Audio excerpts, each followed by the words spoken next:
Now we're going to talk about proportion. Okay, proportion deals with ratios. Okay, basically is comparing two ratios. Okay, and proportion helps us to do a lot of things. So let's say we had a ratio like 4/9, right? And we wanted to know what that was equal. 4/9, that would equal 8/18. Okay, and that makes sense, right? If we multiplied the 4 by 2 and the 9 by 2, or if we said, hey, how do you reduce 8/18? You get 4/9, so that makes sense. Okay? How can we prove they're equal? And one way to prove it is by using something called the cross product. Okay?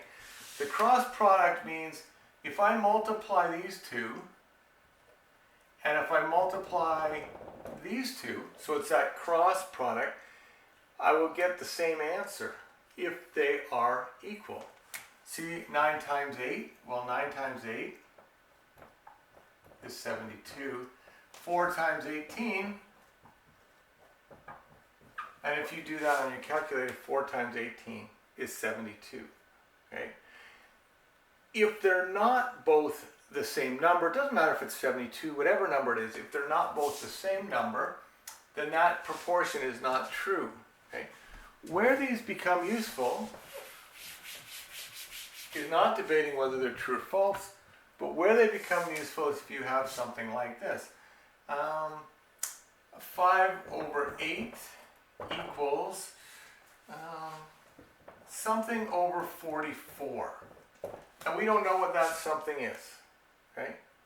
But we know that it's something over 44. So how do we find out how that would be the same? Well, we use something called the cross product that I just mentioned.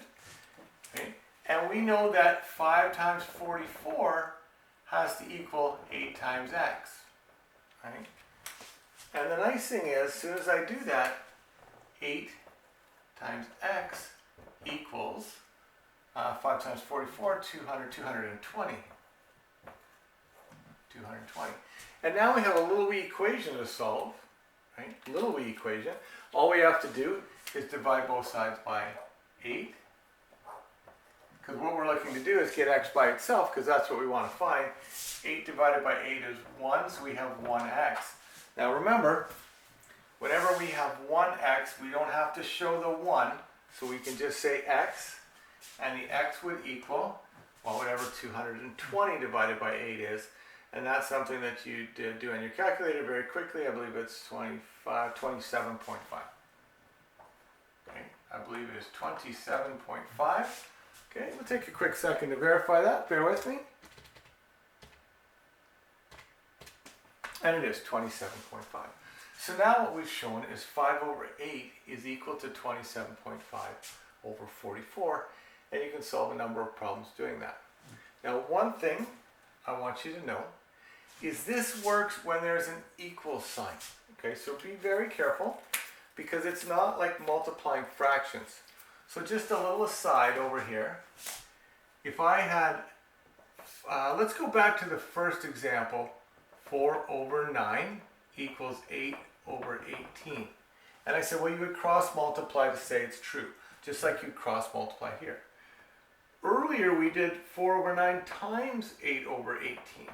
Okay, this has nothing to do with equal sign, has nothing to do with proportion. All it is a multiplication of fractions. Okay, remember this: 4 times 8 is 32. 9 times 18 is 162. Right, and then we reduce that, but that has nothing to do with the equal sign and proportion. All that is, so keep these separate. Okay, multiplying fractions and proportions are very different. Okay, very different. And that's how we set up for proportions.